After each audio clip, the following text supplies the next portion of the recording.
Welcome to the Creative Jungle podcast. I'm your host, Sam. I'm Hannah. And today on the podcast, we have a very special guest, Alex Chisnall, host of the #1 ranked entrepreneurial podcast, Screw It, Just Do It, and who runs his own podcast agency, along with being a mentor to many startups. It feels like an honor to have a podcast guru on our show so early on. Alex, from when he used to work together in Virgin Startup, which is Richard Branson's not-for-profit entrepreneurial arm, which supports founders with advice, funding, and mentoring.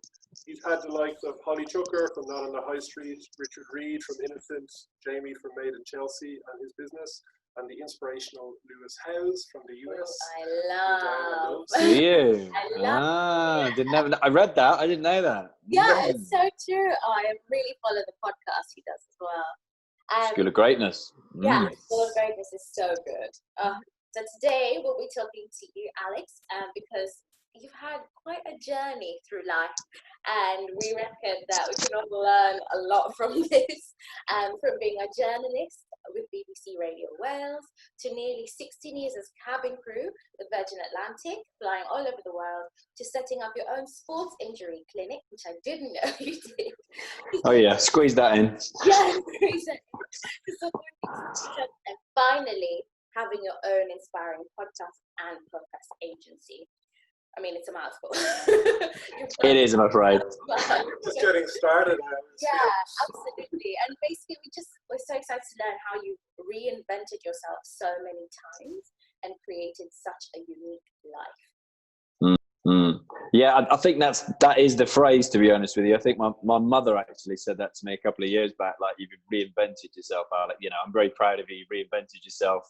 Yeah. You know, it's 10 years since I left Virgin Atlantic and started my own business for the first time, literally 10 years back in September. So coming up to 11 years, I guess. Wow. And yeah, it's complete reinvention just through, I guess, iterations, and truly finding what I'm actually really passionate about. And it's only taken me 40 odd years, but hey, it's hope for everybody. So yeah, I guess tell us a little bit more about what you're doing currently, because I know we touched on it, but I just know there's tons of stuff going on, and kind of a little bit about, how did you end up in podcasts? Yeah, so definitely at the moment, like 100%, my focus is on podcasts and helping other people discover podcasts, to find their own voice, to get their message out there, to get their message heard. And I'm doing that in a number of different ways. So one through the agency, which I've called Podpreneur. Called everything Podpreneur now. Just came to me. It's just one of those words that just came to me, and I just seemed to resonate with everyone. Where Screw It, Just Do It was the name of my podcast when I started, and I was kind of calling it by that name, and it just didn't seem to work, And as soon as I came up with Podpreneur, it just seemed to work for everybody. So yeah, focus is on that, and the agency was like the first part of that, and that was creating podcasts for different brands, essentially, and that could be everything from a iced coffee brand who we all know, which will be coming soon, through to the biggest zoo in Western Europe. I mean, how random is that? From iced coffee to zoos, and nails and backpacks and everything in between. So that just seemed like a logical progression when I decided to go all in on podcasting. And that was literally just from doing a physical workshop back in the days when humans used to interact with each other. Remember those days? And people just kept asking me, can you help me with this? Can I ask you this about my podcast? And I just thought, do you know what? Why don't we just do, I don't have to reinvent the wheel here. There's clearly a well-trodden path that you just do a done for you version. And here are the three options. One is, you do some of the work yourself, through to literally hands-free, you do everything. So did that, yeah, and I enjoyed that. But it's funny, somebody then, through a startup I was mentoring, funnily enough, asked me, they were building an education platform based on all the learnings of podcasting. So an audio-only learning platform. And it's for a company called Antler.co, who I'm an advisor for, like global tech startup generator and VC fund. And the founders asked me to be the guinea pig. And very cleverly, I didn't even realize they were doing it at the time. They somehow got me to produce my own podcast course. And in hindsight, I'm super grateful that they pushed me to do it. But at the time, it was such a ball ache to do amongst everything else I was doing. And it was literally just like wringing out every ounce of, my knowledge and perspiration and inspiration. And I was coming up to London and squeezing it in between meeting brands, for podcasts and interviews for my own podcast. But we did it, and it's out there now.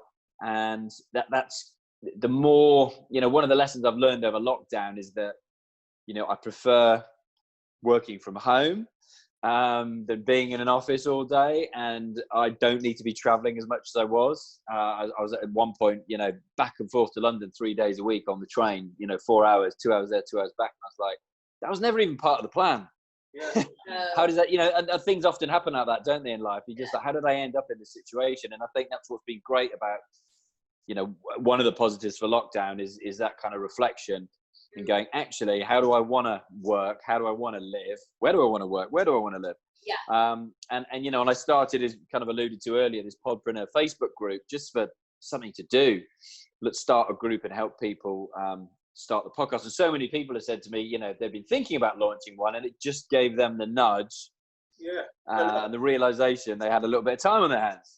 That's the same for us. Like we joined the group probably 6 weeks ago, or it was the week after lockdown, pretty much. I think we started it. Yeah. And that that totally gave us the spark, because we've been talking about it for quite a while. So thank you very much. Yeah, definitely. Yeah, no worries. You had, and I remember that, speaking about it with you, and a number of people. Podcast I now co-host called Not Just Crew. Again, that was, I think, the first one to come out of that group, and I've been chatting to the founder Trevor back in January when I was lucky enough to go on a Virgin Atlantic flight to San Francisco, and he's like, I've been wanting to do a podcast since 2004, and I was like, I don't even think they were around then. So did you invent podcasts? But I think it was like a YouTube video that can we just have on an audio platform. So I was. The more I thought about it, and the course I did, and then doing the Podpreneur group and doing like the lives and just free live training for people. And the more I've come to the realization that what I love best is actually just teaching people. And a lot of the stuff, and you'll know this, a lot of the stuff that comes with working with bigger brands is just the hurdles and the red tape to actually get things going in the first place and signed off. And then it's like, oh, and what about this? And can you help us with this? And can you help us with that? And it's just far more straightforward dealing with individuals, I think.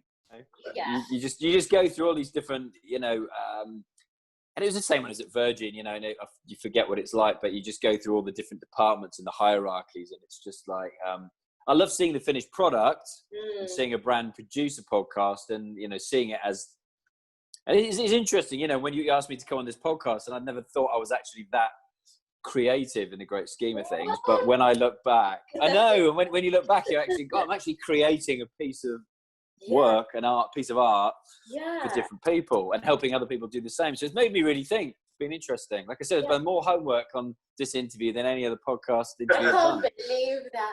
Did you think, now with podcasts being your main focus, has that happened? It sounds like it's happened really organically, rather than you always thinking podcast was the thing you wanted to do. I don't know. Tell me, did you always think podcast is something you wanted to do, and that led you to do Screw It, Just Do It, or? No, it's funny, because when I, that Steve Jobs quote is always my favorite quote that I use. You can only, it's only when you look back you can actually join the dots. And I'm like, when I actually look back now, and the first job I did after university, when I did English and history, and the idea was, sat, National Union of Journalists exam, and I ended up at BBC Radio Wales in Cardiff. And I was like shadowing the news team to start with, and we were interviewing like Lennox Lewis, former heavyweight champion of the world, Neil Kinnock, shows my age, former leader of the opposition to Margaret Thatcher, and then that led me on to youth programming was what I ended up doing, and I kind of look back now and go, wow, I've literally come full circle, but it's been a really long journey. And was that part of the plan, and I just got taken off course, or who knows? But I definitely feel that I've, you know, that it suits me, that I actually feel that I kind of own it. I know what I'm talking about without being, you know, cocky or arrogant, because when I was doing a lot of the startup stuff and I thought about doing a startup course, and then I saw Piers Lenny, who I'd had on my podcast twice and I've done a load of events with him, and he was like, I'm bringing out my startup course next week. And I thought, yeah, you can kind of own that, can't you? Yeah. You know, no, I'm not going to go there. No. I guess, yeah, given all the changes in the career, kind of what 3 tips, I guess, would you give listeners about changing careers? Yeah, really good question, and that's one of the ones I actually sat down and thought about, and it's very much of the moment, you know, right now, and having come from you know, working many years for the airline, which was, you know, absolutely amazing time in my life, where I met my wife, who gave me my children, who then I moved out of London to move where I now live in Poole in Dorset. So, you know, all those good things came of it, and all these people are going through redundancy, and I've had literally scores of really good friends with amazing memories that have all lost their job, and they all thought they were there for life, because it wasn't a job for them, it was a lifestyle, it was their dream job.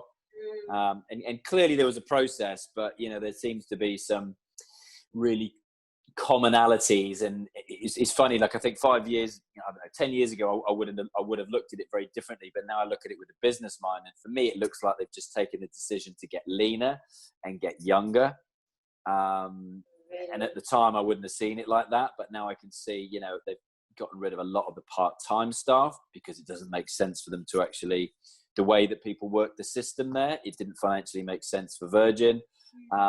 You know, and then they clearly want a younger workforce. So, and getting rid of those who are on a higher payroll to then bring in, you know, they'll recruit again in a year. It happens all the time. It goes in cycles. So, you know, we started this Facebook group called Not Just Crew, which is my friend's podcast that I alluded to earlier. And it just happens to be the timing. The timing was literally just to, you know, share inspirational stories of people who used to be cabin crew or are still cabin crew, who've gone on to do really inspirational things.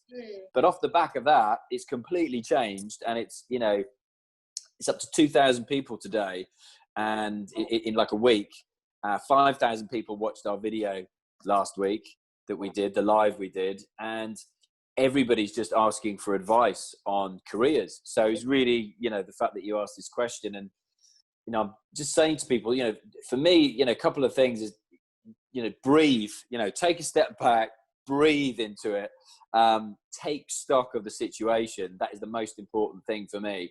Don't just go, and I've seen other people go, well, you could do this, you could do this, and this, you know, you could get this job tomorrow, and you could be you know, Amazon are doing this thing, and you can earn money, and it's £100 a day, and that's really, I just thought, before you know it, you're in something you don't actually love, and you're 5 years down the line, and you're like, how did I get into this situation? So for me, it's actually, you know, take a deep breath, take stock. And for me, you know, there's an inner circle that I have that I will always ask for advice. And I know other people who don't, they just make the decisions themselves. But the way I work is I will ask people who I know will be honest with me, and not just yes people. You know, who actually would tell me some uncomfortable truths, but actually ask them, you know, what do you see me doing? What skills do I have? Because sometimes I think you can convince yourself that you'd be good at something, or that you should be doing something, but that's just so many different things actually feeding in and making you think that. Whereas, an objective opinion from someone who knows you and has seen how you work and knows a bit more about what you might enjoy is can be a really good sounding board. And point out skills that you might not think you have. yeah, absolutely. And I think objective, that's the word I was looking for. That's the kind of people that you want. And for me, somebody we had on as a guest, she used to be cabin crew, she's called Ali Murphy, and she's gone on to form a ridiculously successful career as a voiceover artist. Oh, wow. She's been nominated for BAFTAs. She's doing all these ridiculously successful video games that everybody's heard of, and, you know, adverts on TV and audio books, all this kind of thing. And she said to me, the thing I did when I took redundancy from Virgin Atlantic, again, I think at the same time I did a decade ago, she invested in herself. She literally went, and I spent the money on a voiceover course, a marketing course, and a business course. She goes, I just spent that money on myself, investing in myself, after having worked out, where my passion lies. And for her, I think it should be in drama school, and she'd always liked that. And it's just a different version of that, isn't it, really, than being an actress? She calls herself a voice actress, which I didn't know was a thing, but I totally get now. So those are the kind of things that I would say, invest in yourself. And I think you guys probably agree with me on that one as well. Absolutely. Yeah, definitely the short-term thinking is a big no. As he says, take stock, and obviously funds and cash and stuff like that are an issue. See realistically how long you can survive without income, or if you get a redundancy package, how long that can last. Yeah. And I've changed careers a few times, from accounting to social enterprise to startup support, and now running my own business. That's been a big thing. In addition to that, it's just writing down, things that I like doing, and I think I'm running it past other people, similar to what you said. And you just get a bit of clarity on what you want to do, because you ultimately want to do things you enjoy. Good at potentially, but if you're not good at it, you think you'd enjoy the process, go and find the courses and all that kind of stuff. I think the investing in yourself has become bigger and like more and more of a thing, especially now when everyone's got time. Well, it's so easy to do as well, isn't it? Like online courses is huge now. And I do a little exercise when it comes to people, helping them come up with an idea for their podcast. And I think you could do the same when it's a career, and it's literally just, blank piece of paper, split it in two, left-hand side, like Sam says, literally write down everything that you love and that you're passionate about. And on the right-hand side, write down stuff that you've got expertise in, and I don't necessarily mean qualifications, it's just stuff that you've learned through life, and literally just join the dots. Where are their commonalities? Like I love rugby. I've got a level 1 coaching qualification in rugby. Okay, maybe there's a career in rugby, or I love podcasting. I've got a number 1 podcast. I've got a podcast. Okay, I'll do something about podcasting. It's just so simple, but a lot of people just, they can't see the wood for the trees. And there's so much at the moment, people are, going through all those emotions, like that. A load of them have hired a lawyer now because they're angry. Another load are clearly in mourning, and another load, there's fear and there's anxiety about, and I didn't even think about this, but I've been, load of private messages from ladies who are like, where, ladies of a certain age, the other side of 50 who are like done this since they were, out of school in their 20s, and then like, that kind of imposter syndrome. Who would give me a job? What am I good at? And it's like, whoa, I didn't even think of that. And I'm like, we need somebody like that to interview for the show, to give, that demographic hope that there is, amazing possibilities and things you could do in your 40s and 50s. I'm living proof of that. I left Virgin when I was 39 because I always said I would leave before I was 40. Wow. And when redundancy came up, I said, well, there you go. I've got to go. And you took the bull by the horns. Here we are. Yeah. So, odd question now. What are you most curious about? Yes, that was one that I didn't come up with an answer for. So I'm just gonna play around with that one. I think in my head is. So I've been listening to a lot of podcasts by a guy called Andy Frisella, who invented the 75 Hard and has a podcast called Real AF. And he's just been talking a lot about race and politics on there. And I don't know, it's something that I probably haven't given a lot of thought about, because you just come from a background. Like when I was in school, there were two kids of colour in my entire school in Cardiff in Wales, and again down in Dorset here, again it's probably like 99.99% white, Anglo-Saxons, and he's just had some really interesting conversations around that, and he's brought on to his podcast, one of his co-hosts is now his head of security, who's like a really young black dude who's like 26, and he literally sounds like he's about 56, because the stuff that he's putting a different slant on is super interesting. And it's just made me really curious, and because I've just always thought, I've never understood what you would call racism, because I just see people as people, but it's clearly a far wider issue. And a friend of mine, there's another Virgin link, he posted up on Facebook yesterday that he'd been a DJ on Necker Island, and he'd come back because he'd met his girlfriend on Necker Island. She was a beauty therapist. They moved back. They were there when it got leveled to the ground. He's in Richard's book. There's a picture of him in the wine cellar with Richard, sheltering from the storm. Anyway, he came back because he met this girl. She became pregnant. They thought, I don't want to have a baby on the island. So he moved back to Bournemouth, and he posted up yesterday, Ben, saying he was literally in a queue with his newborn son, who was like months old, waiting to go into the supermarket. Yeah. And in front of him was, and I don't know who was who, but there was a pregnant lady with her husband, and they were of mixed race. And he said this guy was cycling past, stopped, and just launched vitriolic abuse at this family. And he just posted up going, I felt helpless. I had this baby in my arms. Everybody else in the queue was female and was just absolutely mortified. And he said, in the end, you know, somebody else came out of the shop who was male, who chased this guy off on a bike. But things like that have just made me, I don't know if curious is the right word, but I think, yeah, maybe it is. And it's just to kind of explore those issues, because you kind of look back at your own life and think, even though my parents split up when I was young, 11, that kind of age where, you start noticing a lot of things in life, really. And you realize that even though my mum worked every hour of the day to give us the best things in life, and we thought we had a normal upbringing, she actually worked her arse off, scraped pennies together and used like tickets on the back of Personal Automatic to, get us on travel holidays. But you kind of look back and go, well, actually, that was pretty privileged compared to a lot of people. And I'm just seeing what, like, Marcus Rashford, the Man United striker, have just got the government to change. 22-year-old footballer who've just been, again, had a load of vitriol heaped on them just because they happen to be in a job that pays a good salary. So, yeah, a bit of a long answer, but I'm just like super curious about all this, because I've never spent much time looking at it, It's a great answer, and again, of the times, it's something that it's not been brought to the minds of people who are not of color, so much so that at this point, and because again, everyone has more time to reflect, I think exactly everyone has got deeper into that topic and realized, oh yeah, what is it like?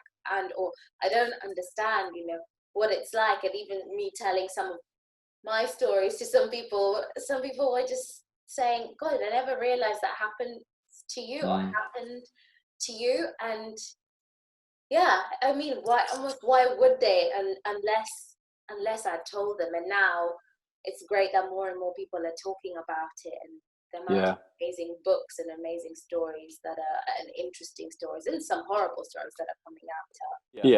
It's good that everyone's talking about it. Yeah, it is. I think my only take is that I wish. It's funny, isn't it? People have had more time to reflect and think deeper about things, but then I also think people are. Maybe this is also to do with the pandemic and the mindset it's got, but people are scared to actually, and I'm the same, actually say something, especially on social media, because people are just jumping down people's throats and people are snapping, and it's just really reactive, isn't it? And I just don't like it.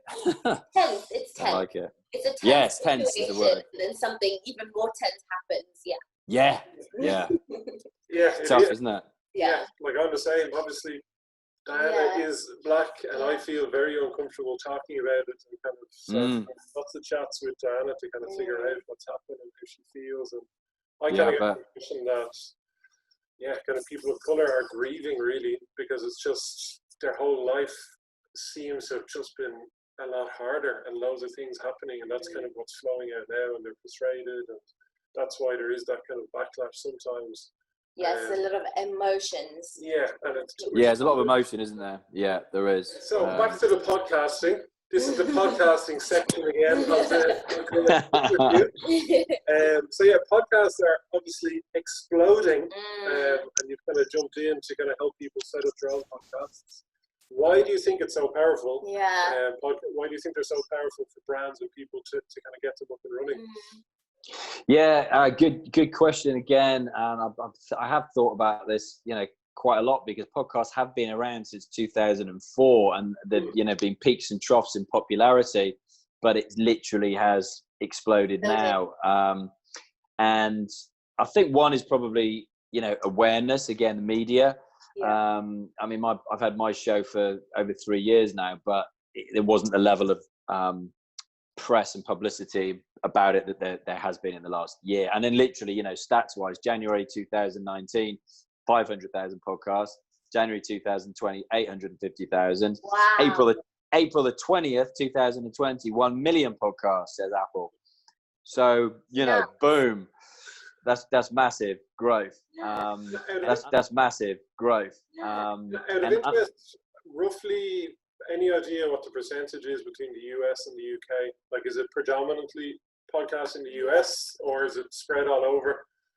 Spread all over, and I don't know the answer to that, but I would like to. And I know, you know, global listenership's up 10%, UK's 20%, France 30%, Italy 20%. So, and I think, you know, the number of reasons for it, and obviously things like Joe Rogan getting 100 million for an exclusive contract with Spotify is only going to pour more attention on it. But I think definitely the competition amongst the tech companies has stoked that interest, because before you've literally just got Apple, you know, owning the market with iTunes. So I think Spotify recognizing that if people are on Spotify listening to music, if they wanted to go and listen to a podcast, they'd have to jump off Spotify's platform and go over to Apple. Well, hang on a minute, how can we keep people on our platform? Let's do podcasts. So they did like a beta test, and you had to be invited to have your podcast on Spotify. And I was lucky enough to get invited to have mine on there when they did that. I didn't know that. Yeah, I know. And I just came completely out of the blue, to be honest with you. And I heard they were having like, you know, like, I don't know what it was, but it was 1% of the market. But just seeing, you know, what categories are popular. And then they specifically went out and spent $500 million on buying podcast creation companies, you know, to have exclusive content. Like I think Anchor is owned by podcasts. Yeah, and then bought their own platform. Exactly. So that's like, you know, targeted strategy. And then for Apple then to actually last summer shake up their categories and introduce more categories so that other people, you know, could have different niches for their subjects, and then to rebrand it, which hasn't 100% happened yet, but you literally go from, instead of iTunes, to go Apple Music, Apple Podcasts, and Apple TV. You know, that's a play. And then meanwhile, you know, Google Podcasts started indexing audio. So audio gets found in searches as well as like video and websites now. So I think that's definitely, you know, helped.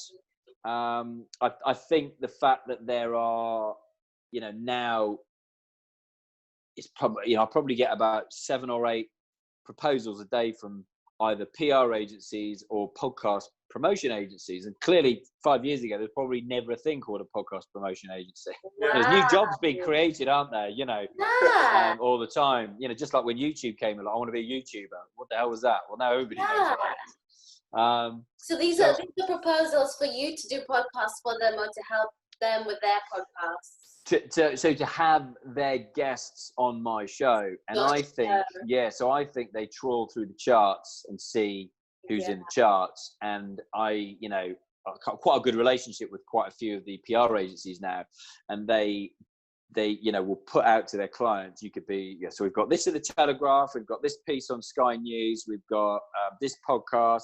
And it's like, wow, that's quite a sea change, really. And then the fact that a lot of those, say, influence or celebrities that you're actually influencing then start having their own show as well. Yes. That's just going to, you know, multiply. Big things.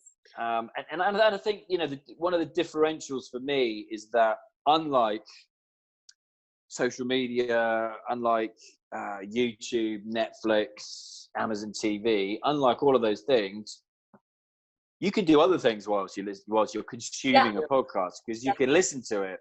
You could be, you know, commuting in your car. And the fact that, you know, the automotive industry, you know, new cars that are being produced come with that purple button podcast, boom.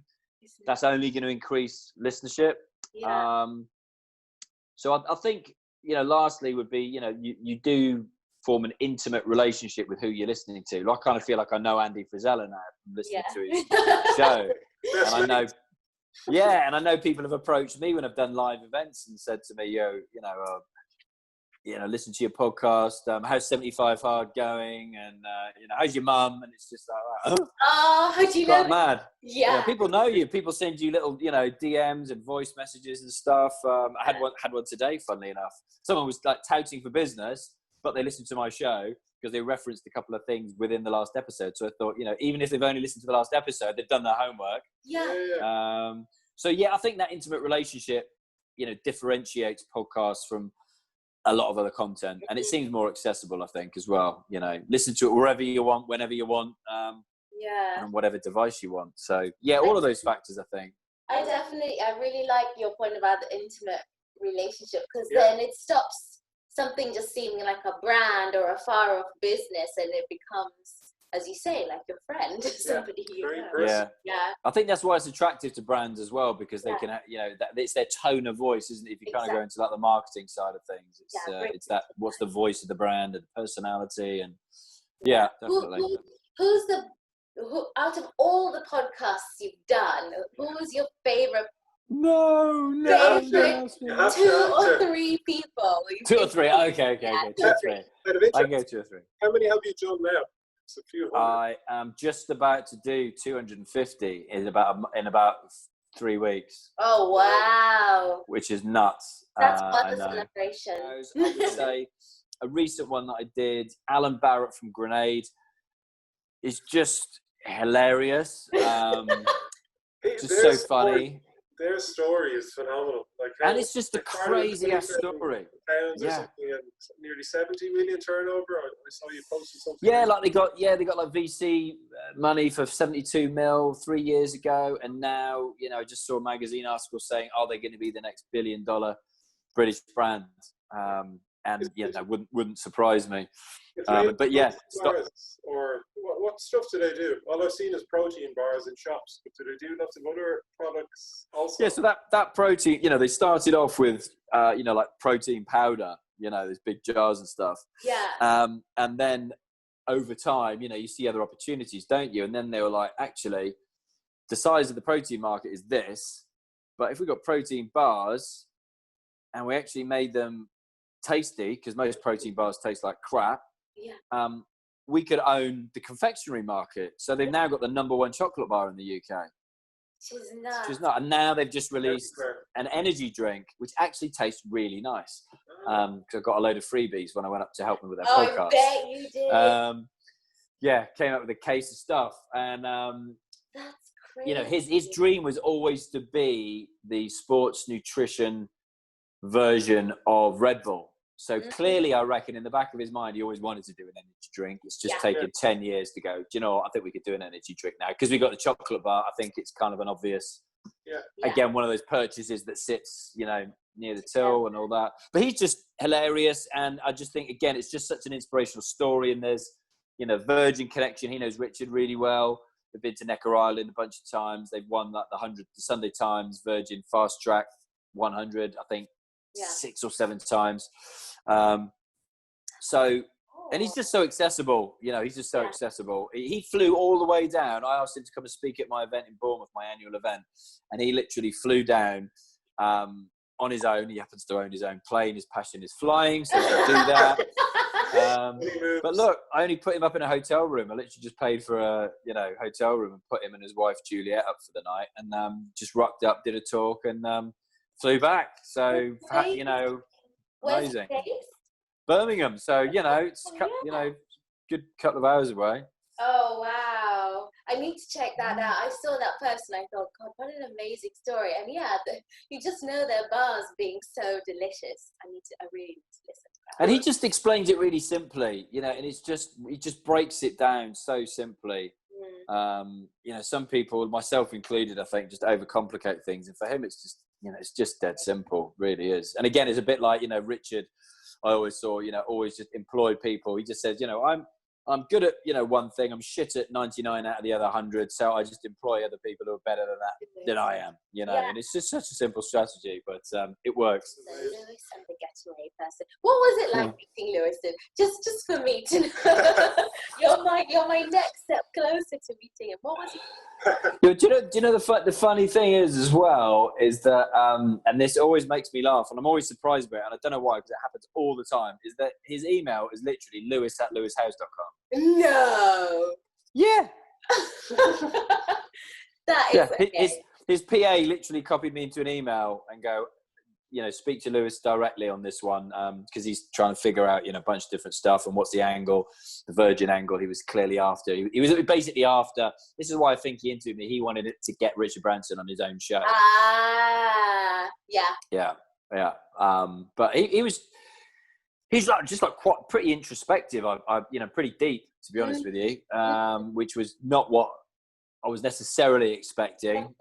Yeah. But I was just really nervous. I just remember being really nervous, and I was again quite young into my podcast journey, so it would be a different conversation now. And again, I'm kind of coming up to that 250th episode, and I'm thinking I'd quite like to revisit other previous ones, because I've had Piers Linney on twice. I've had Jamal Easel, who we both know from Change Please, on twice.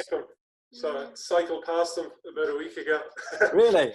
He doesn't know who I am, but I know who he is. It'd be awkward if I said hello to him. That's funny. Yeah.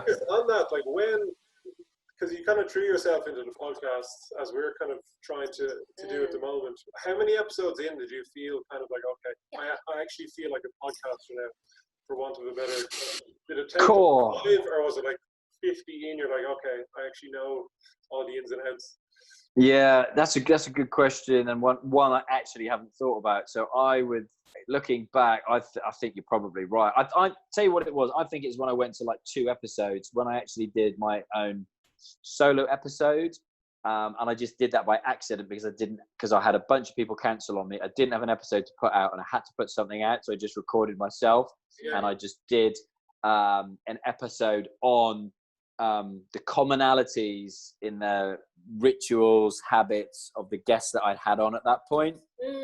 Because there are commonalities in these successful people, what they do. And when I look back, it was actually one of the 10 most downloaded episodes that year. And I was like, wow, that was one of those moments ago. People are actually interested they'll actually listen to me, not just with a guest. Yeah. And I think it was, at that moment, and maybe it was something like about 50 episodes in a year of doing it, that I thought, do you know what, I actually feel pretty comfortable doing this. And that's when I went, right, I'm actually going to give this my undivided attention. I don't think I'm brilliant at it, but I think I'm pretty good at it. I'm actually going to go and see some of the other ones out there, and you go, okay, I think it's better than that. I'm actually going to try and get myself a #1 podcast, and that's what I set out to do in year 2 in January of that year. So I love that kind of, you're being so humble about it, although you're obviously a brilliant podcaster. And then also that clarity of, okay, now I'm gonna give this my focus. That decision making, is really powerful. And just to ask about the rituals, what were the rituals that you found from the people you've interviewed, the ones that stuck in your mind? Yeah, so for me, the biggest one is literally having a morning and an evening routine, so that if you can, bookend your day, you're in control of those 2 bits of your day, and all hell can rain in between. But if you actually start and finish as you want to, you kind of feel that you've got some kind of balance in your life and some kind of control over it. And I've just picked stuff from people that I've had on my show, and that I've that I've met, and for me, I now do I practice mindfulness every morning, and it's only 10 minutes, but that's how I start my day. So I do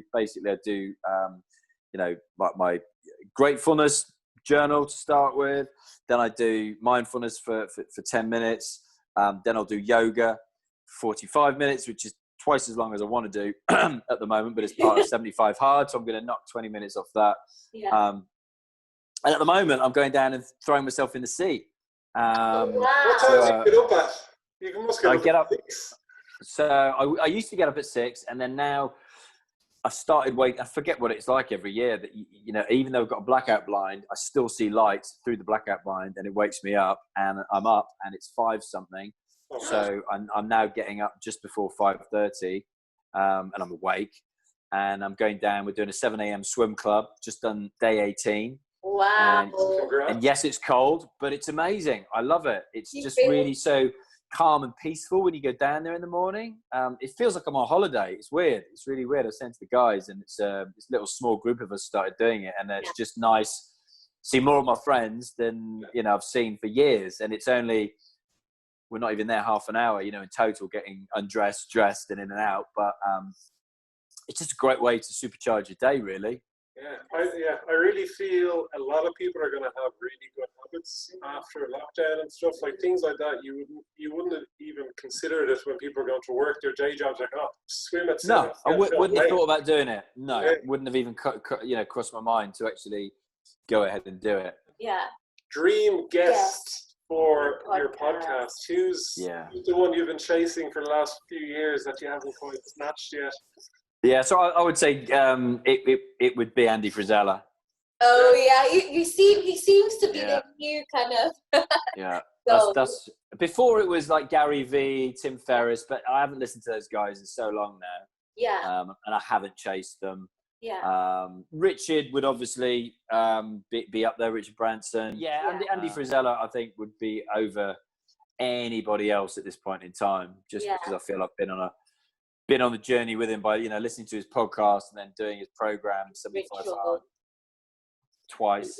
Out of interest, is a little bit about doing the program that you want to be able to relate to him a little bit more and get him on the podcast as a strategy? Yeah. Is that part of the plan? Like, do you tend to do that for guests, is like spend a chunk of time kind of absorbing what they're about, and then you can relate to them, as you mentioned, a little bit more, and then hopefully that leads to possibly getting them on the show?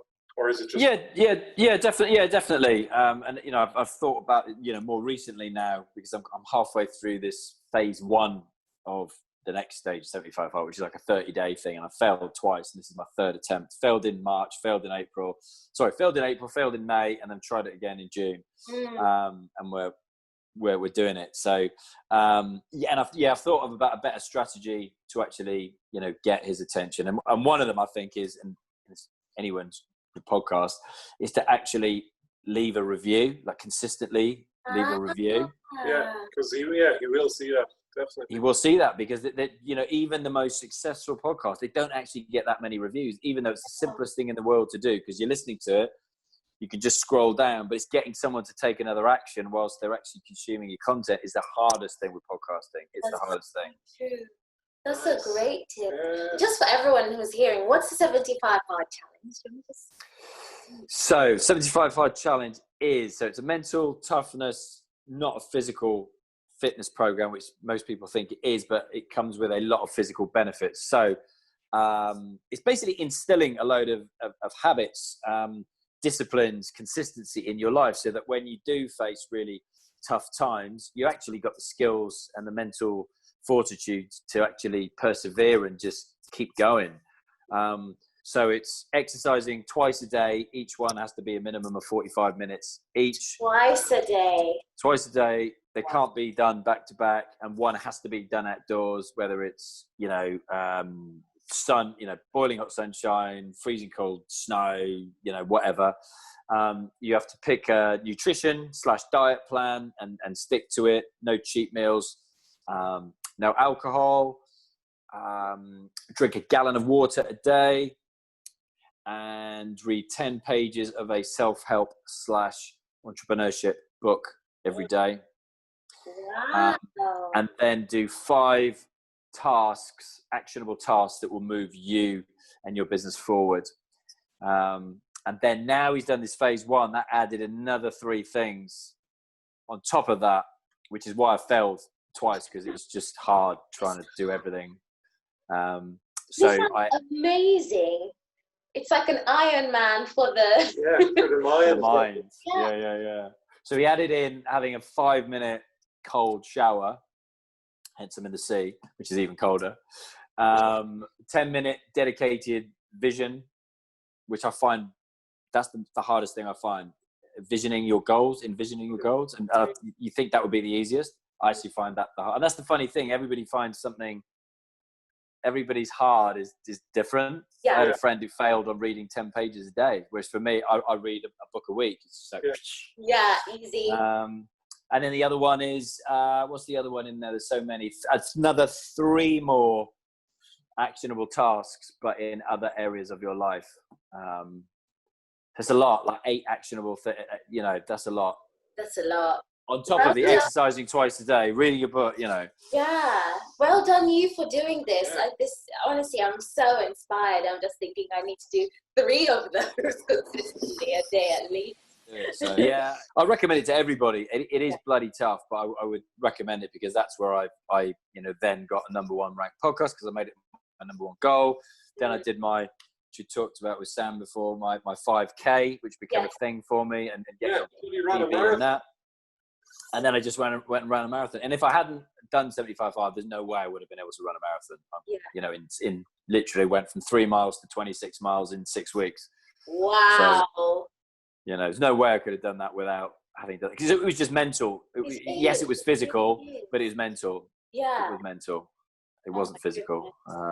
Like with all that, I guess, just going on to the life part of the interview, like it seems like doing the 75 hard and just in general, you have a really good kind of foundation to your day. Like you have a kind of a ritual, there's a series of things you do, you're envisioning, you're keeping a gratefulness journal, which Dan and I have we do that on and off, just every few weeks we kind of feel we need to just spend time each morning doing that because it sets you in a really good stead for the day. It does. Is there particular habits out of those? Because it's quite a lot that you pack in in the morning.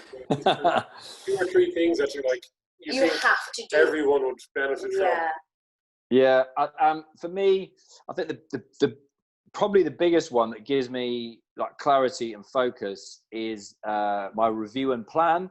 So I literally just review the day. I will write down 3 wins, my 3 biggest wins that day. 3 things that I could do better, that could have gone better that day, and then I mark the day a win or a lose. Whether I won the day or whether I lost the day. And if you win, as Andy Frisella says, if you win more days than you lose, if you win more weeks than you lose, if you win more months, you win the year. Yeah. So it's just that small steps. 365 times you do that, you will win the year, and it's just 365 actions to move you forward. So I think if I would say one thing mentally, business personally as well, I suppose would be doing that. And then physically for me, like yoga's been a game changer, doing that for me. I've been doing that for a year now. I've done, just saw it today, 206 classes.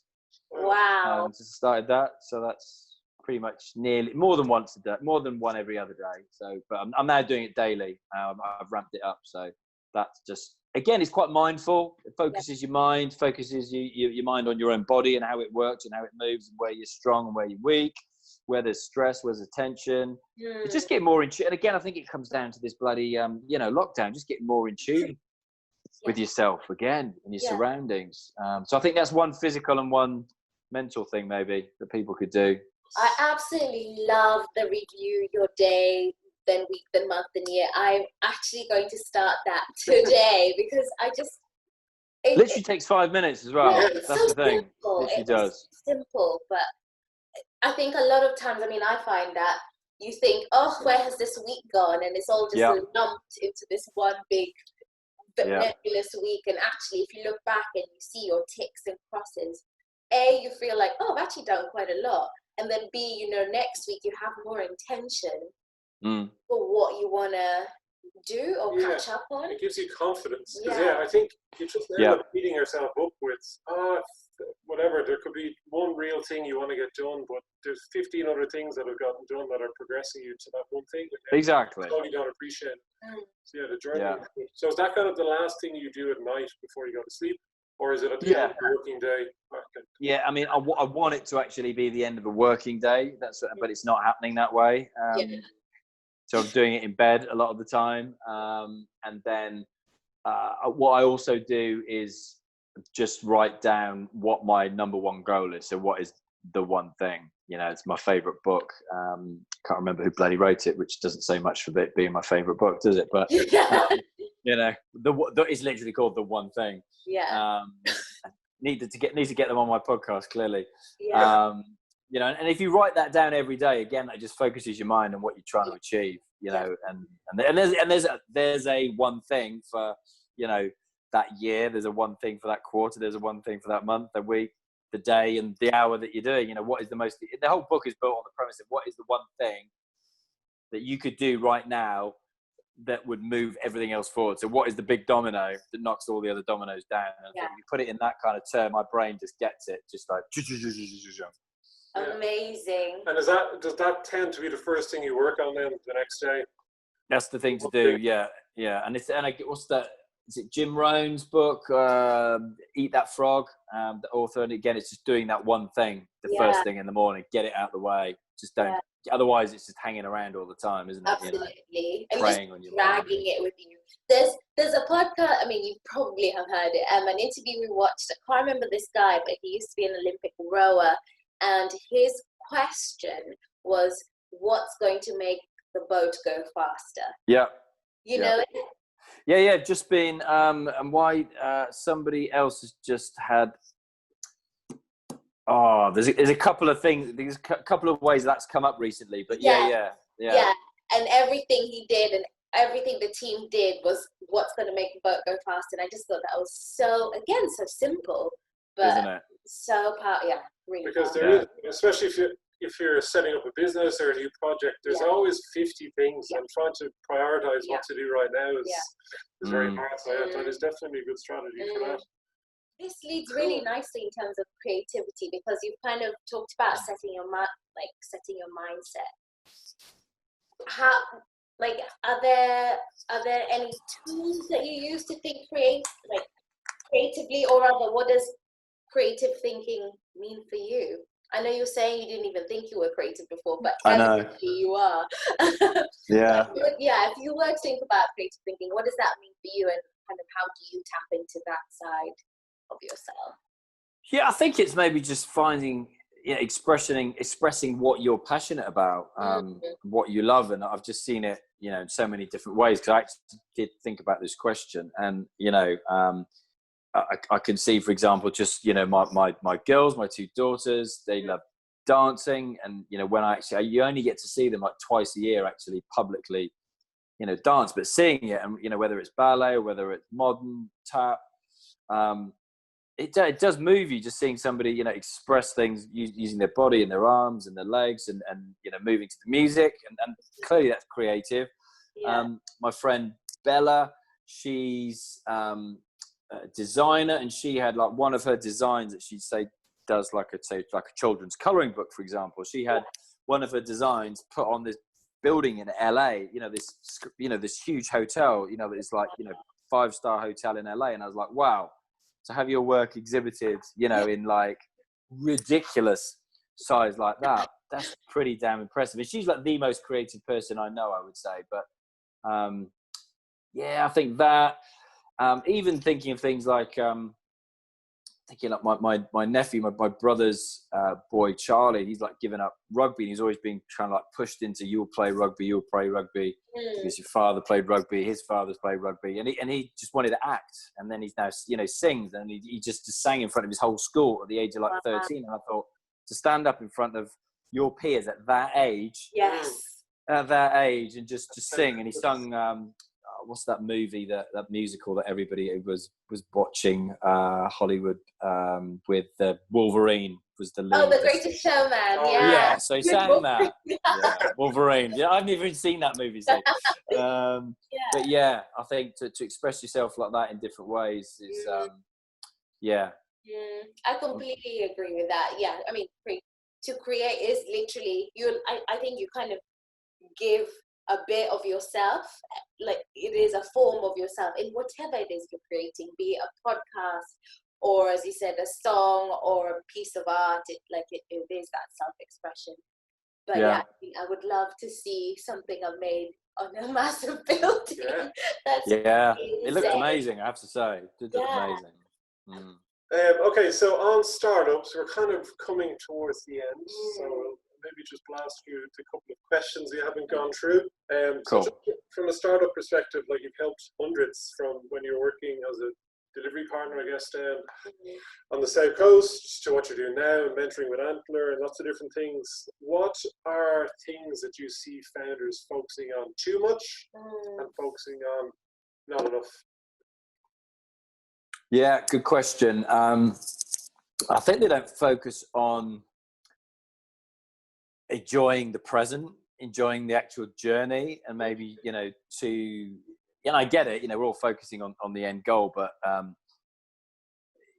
think I'll try and keep it a bit more simple than that. I think, not enjoying the journey, not enjoying the present, just, over focusing on, what the ultimate goal is.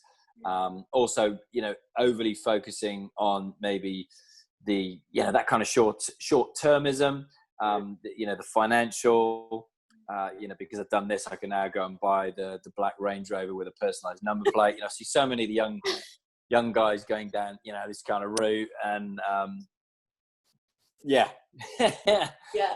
a lot more to it than that, and people, focusing on the financial, I think, rather than instead, focusing on those people who've built successful companies, put everything into, building a team and getting there quicker. That we're leveraging, other people, other resources. Trying to do too much themselves, which kind of leads into that question as well. I think, not handing off, not empowering their staff as well. Delegating is a massive one. I think a lot of people struggle with that one. So maybe there's a couple of things there. Yeah, there's loads in there. Out of interest, just on that, is your agency funded independently? Like, have you funded it all yourself, or do you have investors on it? And whichever one it is there a particular reason you've gone down that route? Because we're kind of self-funded ourselves, which means we have to do so much work ourselves. We have a team that's kind of grown organically, but it's probably taken a lot longer for us to get to where we could have been if we got the funding at the start. But there's pros and cons to both sides. So are you consciously funding it yourself, or? Funding it myself, like, organically, and I don't know, I've seen certain, again, like same as you said, hundreds of people end up starting a company because they're passionate about X, Y, or Z, and they've ended up actually spending all of their time trying to raise funds. Their full-time gig is pitching for investment. Just going around with a slide deck, pitching for investment, and I don't want to be doing that. And giving away, too much of their company too early on. So many people that I respect have said to me, keep on to as much of your company for as long as possible. So those are the and I have been asked more and more lately about, have you thought about taking investment to scale it? But I'm not seriously considering it at the moment. No. Okay, cool. No, that makes sense. Networking. I think out of everybody that I know, you definitely have a very, very strong network and connections, and like even just setting up the Facebook groups, thousands of people have joined. Like, what's the tips that you give for people out there, especially now, I guess, a little bit, because it's going to be harder virtually. But just networking tips would you give to people? I'm going to plug this in. Do you know what the funny thing is, and people don't realize this, I'm actually not a natural networker. If I walk into a brand new event that's not my event, I'm the one in the corner with cradling the warm beer. Really? Yeah, I am. Yeah. Whereas if I've got an intro to someone, I'm away. I'm like the best friend, And if it's my event, then I'm super confident. I'll just walk up to anybody and, say something to them. And I think it's just getting over that. And my mother is the complete opposite, because she was on her own from, I guess she was probably in her 30s, and she'll just walk into any room now and just walk up to it and go, "Hi, I'm Sandra. Who are you and where are you from?" She literally, and I'm just like, wow. To be able to do that. But we can all do that. It's just simple, isn't it? It's just like, a sentence, but it's, you know, overcoming those emotions, you know, feeling nervous, and maybe, you know, the virtual networking is going to help a lot of people, you know, get over that, the way things have been going. But yeah, it's funny, and people have said to me in the past, like mentors and stuff, said to me, do you know what what you actually do? You know, yes, you might create podcasts, yes, you might help people start businesses, but you do all of those, but what you actually do is actually connect people. Yeah.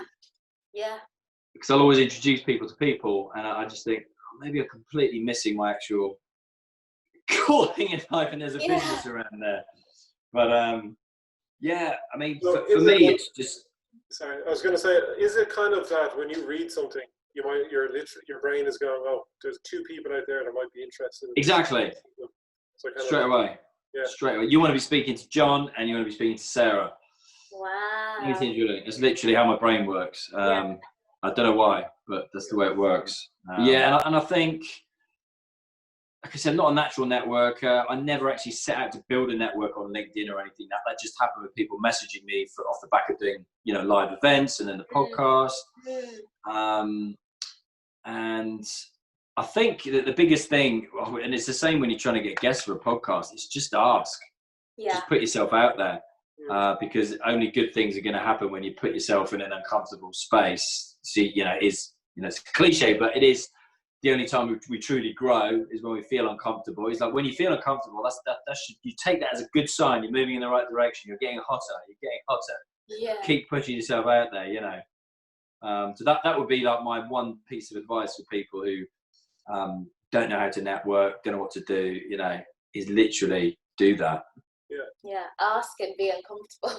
It's really, it should be a really good thing again from lockdown, just going back to good things about what's happening. I know there's tons of bad things, is that just now having video calls with people and not being like, oh, next time I'm in London, in your case, when you're traveling up from Poole, you can just say, hey, let's have a call next week. Yeah. But that's the new normal now, which is great, because that means you can connect with people all over the world.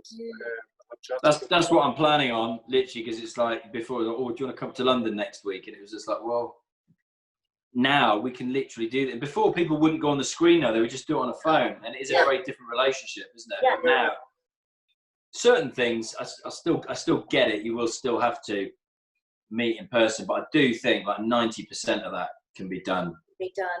Virtually, yeah. And you can get the life you want, but as you said, working more from home, which is. I only found out yesterday. We hosted. I did a podcast for Dell. They own Zoom. They told me they own Zoom. I never knew that. I did not know that. Oh well. As in 100%, or they just have shares in them? Don't know. But he said, yeah, that's us. That's ours. Just like that. Really? Wow, you're doing all right then. Yeah. Oh my God. Anyone who invested in Zoom at the time before lockdown would have been streaming it. Before we round up, I really want to ask you something, Alex. Not that I haven't already. Take a deep breath. With all the different careers that you've moved from, what made you realize, at what point were you like, no, this is not for me, and then were you like, I'm gonna try this? Just because they're so some of them are quite seemingly random and a bit disconnected. And I know you've gone the whole loop from BBC to back to podcasting, but just the in-between steps, what sparked that actually no, I need to change? Because I think the signal. So many people struggle with hearing that and then following it. Yeah. And then there was like logical progression, at least in my own mind, with with all of them. There was a moment. I think, I don't know if it's like you kind of felt that I always felt I was destined to do something else. Yeah. I've just always had that feeling that there was, and I knew, like with Virgin Startup, I knew that was a stepping stone to something else, but I didn't know, what that was. But when I actually trace it all back, like when I was at uni in Bath, I was coaching kids playing football on a Saturday morning, like for free. Well, most people are probably nursing, hangovers from Friday night. So I was coaching kids play football, And then in the summer, I was going over to America and coaching kids at summer camp. So I'd have like a log cabin for like 10-year-old boys that I'd have to look after. And then I'd be coaching tennis and football and canoeing during the day.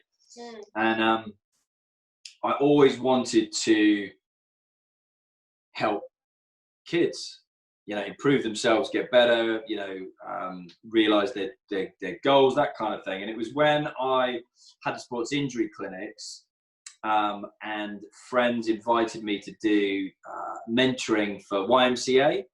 And it was going to the schools and kids pitching their business ideas, and then we would mentor them and then sit on a panel and they'd pitch their ideas. And it was that moment that led me onto Virgin Startup, funny enough. It got me into, you know, that whole startup entrepreneurship scene. And when I saw then a random post by, you know, because that campaign ended, and I just literally the next day saw, you know, scrolling my phone, a post by Virgin Startup looking for mentors.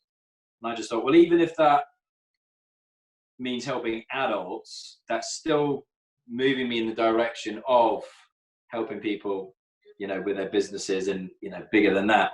And again, I've no idea, you know, how I will end up doing that, but I know at some point that is like the calling, I think, and maybe like the podcasting part of it again.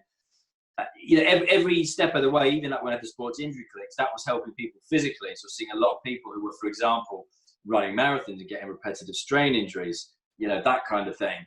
And I think if I look back, all of those, every single one of them has been helping people do something. So, yeah, interesting. People do something, but I like that. I think what you said about I always felt like I was meant to be doing something else, but then it's listening to that and then going to what that next thing is. Yeah, and I think, like, it's safe to say you've always thrown yourself in fully into something, even if it could be quite early on. Like, I'm not sure if this is a long-term thing, but I get the impression that you've thrown yourself in and you get as much as you can from it, and then whatever the next thing you do is, you've learned and can apply things from the previous thing. Like, you haven't kind of gotten half-assed and kind of gone. No, I'm always all in. I mean, I always thought I was going to play rugby for Wales, but I got to about 36 and thought, the call's not going to come now, is it? It's not coming. Better do something else. Yeah. And I always wished I'd left Virgin Atlantic earlier, but I've just been, you know, the last few years there, I was on autopilot, no pun intended. And I wasn't going out when I was in LA or New York. I was in my room researching business ideas. I wasn't going out with the crew and, you know, going up the Empire State Building or getting smashed in a nightclub. I was literally just researching stuff. So I knew I wanted to do other things. Yeah. So, no, it's been, totally, like you said, I think the word, you know, reinvention, and I have. But I kind of feel podcasting space, I'm comfortable in it. I don't feel like it's a bridge to something else. No. I kind of feel like I'm kind of near the top of that, if that kind of makes sense. Obviously Joe Rogan's a completely different planet, but in this country at least, I kind of feel that I feel confident knowing what I'm talking about, and helping people. What does the next 10 years look like, given the last 10 has been reinvention, well, more than the last 10, reinvention? What does the next 10 years look like for you? Yeah, good one. So it's interesting. I did a bit of planning, a bit of brainstorming, and said to my wife, do you realize that in 7 years, in theory, both of our children could be at university and we will have the opportunity to do what we want again and actually travel again, like we did, say, with Virgin Atlantic. We had 16 years, you know, traveling around, and our passion, you know, one of our passions is traveling. And there's another thing to that. So I literally just said to her, you know, if we reverse engineer that process, and which again is like me fighting against the agency kind of model a little bit, because again, a big takeaway during this lockdown has been, actually, do you want an agency, or do you want to keep things smaller? You know, and for me, I'm more and more drawn towards the lifestyle side of things, rather than building guy I chatted to yesterday with FreshBooks. I interviewed the founder of FreshBooks, and 400 people across multiple countries, and his day is 8:30 till 6 p.m. is Zooms Back to back.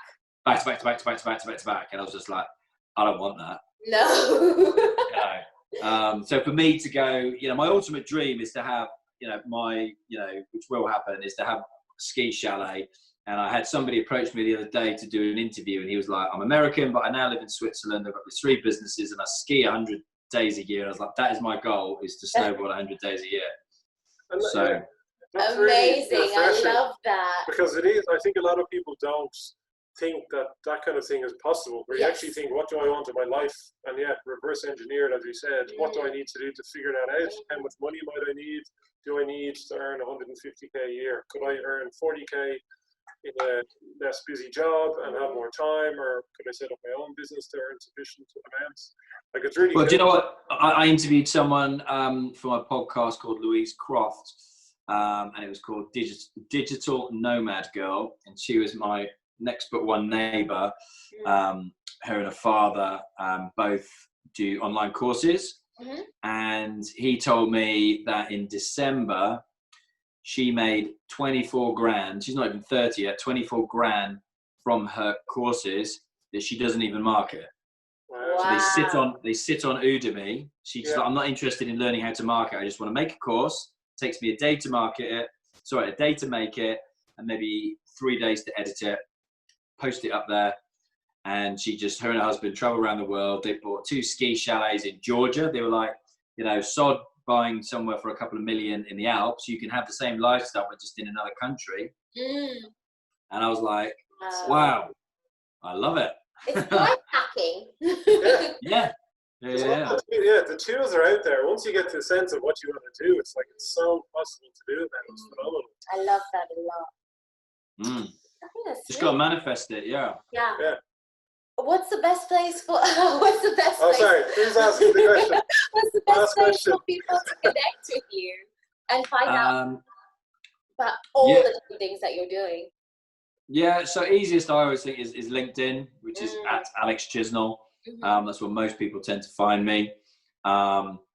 Email if people want to. Obviously, the podcast is Screw It, Just Do It, and people can listen to that. And the email is alex@screwitjustdoit.org. So rather confusing. That's probably the easiest. That's the podcast, and that's LinkedIn. And you can find me with regards to the podcast agency, the podcast course, the mentorship I just started, all of those kinds of things. Yeah. Amazing. Nice. Thank you so much, Alex. Thank you, Alex. You're welcome, guys. It's been awesome. Great. I really enjoyed it. Yeah, really, really awesome. I'm thinking my 2 takeaways: do that journaling of the review. 100% got to do that. Owning your day, and then Screw It, Just Do It podcast. It's awesome. Need to listen to the latest episode. Nice, cool. All right. See you, Alex, and thank you all for listening. I should say, check out at Creative Jungle Co. on Instagram and creativejunglecompany.com for details on what we do also.